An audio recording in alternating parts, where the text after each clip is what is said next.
जय श्री कृष्णा। आज आपको ओम जप के विषय में जानकारी देने जा रहे हैं कि ओम एक अक्षर में ब्रह्म का वाचक है। ब्रह्म को ही ओम में 3 ध्वनियों का एकीकरण होता है, अ, उ और म।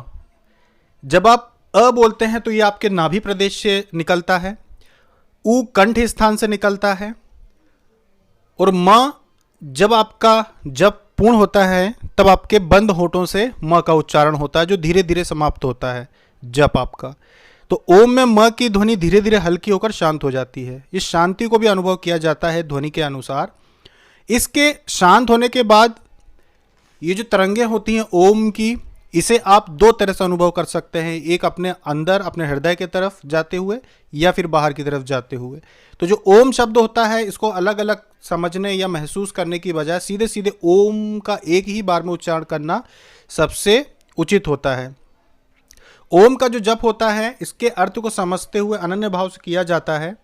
अपने मन की जो चंचलता होती है उसे मिटाने के लिए जो भी साधक ओम का जप करता है वो अपने अंतःकरण से ये अनुभव करता है कि ओम बहुत ही पवित्र है, तपोबल बढ़ाता है और आपके अंदर एक बहुत ही शांति का अनुभव होता है, क्योंकि ये आपके और प्रभु के परमात्मा के बीच में एक संबंध स्थापित करता है।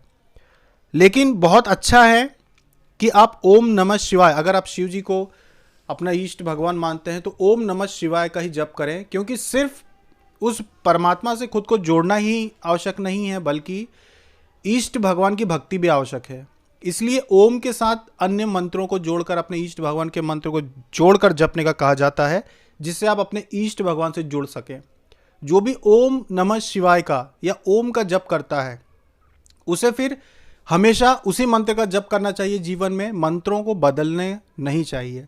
ज़्यादातर जो साधक हैं जो नौकरी करते हैं, चाहे वो ऐसी नौकरी करते हो जिसमें वो एक जगह नहीं रुकते हो, बार बार जगह बदलनी पड़ती हो, या फिर ऐसे साधक हैं जिनकी नौकरी बहुत ही ज़्यादा कठिन होती है, जैसे कि मिलिट्री वाले हैं, पुलिस में हैं, या फिर अन्य ऐसी किसी जगह पे हैं जहाँ पे उनको समय नहीं मिलता है, जो विदेशों में रह रहे हैं, और अगर वो ओम का जप करना चाहते हैं तो ओम नमः शिवाय का ही जप करें तो ज़्यादा उत्तम रहता है। और इसका जप ऐसा है कि आप मन में भी कर सकते हैं, हर समय कर सकते हैं, मन में धीरे धीरे धीरे बोलकर भी कर सकते हैं। शुरुआत ऐसे ही की जाती है कि धीरे धीरे बोला जाता है, बाद में इसका जो जप होता है वो मन में करना शुरू कर देते हैं। और श्रीमद् भागवत में श्री सूक जी ने शौनकाचार्य जी को ओम का रहस्य बतलाते हुए ये भी कहा था कि शौनक, हे शौनक, परमात्मा का साक्षात जो वाचक है वो ओम ही है। वही सर्व मंत्र और उपनिषद तथा वेदों का बीज है, वही सनातन है। इसी नाम की जो उपासना है योगी जन अपने सारे मल को शुद्ध करके मुक्ति को प्राप्त होते हैं। भागवत के 11वें स्कंद में भी ओमकार के उच्चारण द्वारा प्राणायाम करने का आदेश दिया गया है। प्राणवायु की सहायता से बारंबार ओम का उच्चारण करके पुनः पुनः ओम की इस ध्वनि को हृदय में ले जाकर छोड़ दो। ऐसी तीव्र ध्यान साधना करने से योगी का मन शीघ्र शांति को प्राप्त होता है और सारे सांसारिक जो भ्रम हैं वो दूर हो जाते हैं। ध्यान बिंदु उपनिषद में भी ओमकार द्वारा ध्यान अवस्था में पहुंचने का विधान किया गया है। जो ओम को नहीं जानता वो ब्रह्म को नहीं प्राप्त हो सकता। ओम एक धनुष के जैसे कार्य करता है, आत्मा आपकी जो है वो स्वयं एक तीर के जैसे काम करती है और ब्रह्म में आपका लक्ष्य होता है। इसलिए ओम जो मंत्र है इसको अन्य मंत्रों के साथ जोड़कर करना बहुत ही आवश्यक है।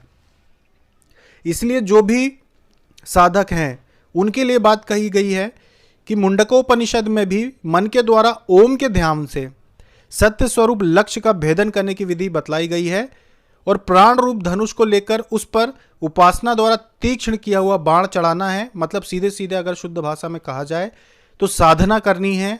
जो ये आपको जीवन मिला है मनुष्य का, इसमें साधना करनी है और ओम जैसे मंत्र को का जप करके अपने परमात्मा को पहुंचना है, उस मार्ग का भेदन करना है जिससे आप अपने परमात्मा से मिल सकें। तो इस तरह सावधानी पूर्वक जो भी भेदन करना चाहता है या करना चाहता है, उसे जब ये भेदन होता है तो स्वयं ये लक्ष्य उसको इतनी आसानी से प्राप्त हो जाता है कि उसे विश्वास नहीं होता कि इतनी जल्दी परमात्मा से भी संबंध जुड़ सकता है। तो इसीलिए जो भी मनुष्य ये मनुष्य योनि में आता है उसे अपने परमात्मा को जोड़ने के लिए ओम जैसी कुंजी का उपयोग करना चाहिए। ब्रह्म की प्राप्ति करने के लिए ओम का जप ध्यान मन से हृदय क्षेत्र में एकाग्र करके करना चाहिए। और ऐसी कई जो व्याख्याएं हैं ओम मंत्र की वो अलग अलग उपनिषदों में दी गई है, लेकिन हम आपको एक सर्वसाधारण जो ज्ञान है वो दे रहे हैं ओम का, कि ओम का जो जप है उसे करना वैसे ही बहुत अच्छा है, लेकिन किसी अन्य मंत्र के साथ जो आपके इष्ट भगवान के हैं उनके साथ जोड़कर अगर आप करेंगे तो ये बहुत ही ज़्यादा लाभकारी होता है। मंत्र जीवन भर अपने एक बार इष्ट का जो मान के चलता है उसको सबसे बड़ी सिद्धि प्राप्त होती है जीवन में।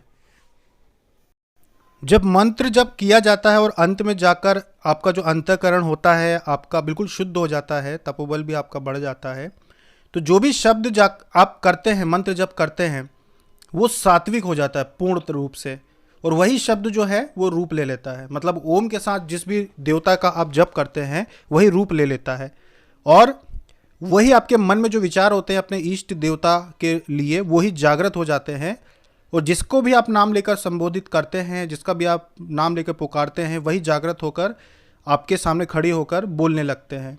इसी प्रकार जब मंत्र सिद्धि हो जाती है तो वह मन में जो विचार रहता है जिस देवी शक्ति का, जब उसका आप संबोधन करते हैं तो वही जागृत के समक्ष आकर आपके प्रकट हो जाती हैं, और वही परमात्मा भक्त की भावना के अनुरूप उसके समक्ष प्रकट होकर उसको संतुष्ट कर देते हैं।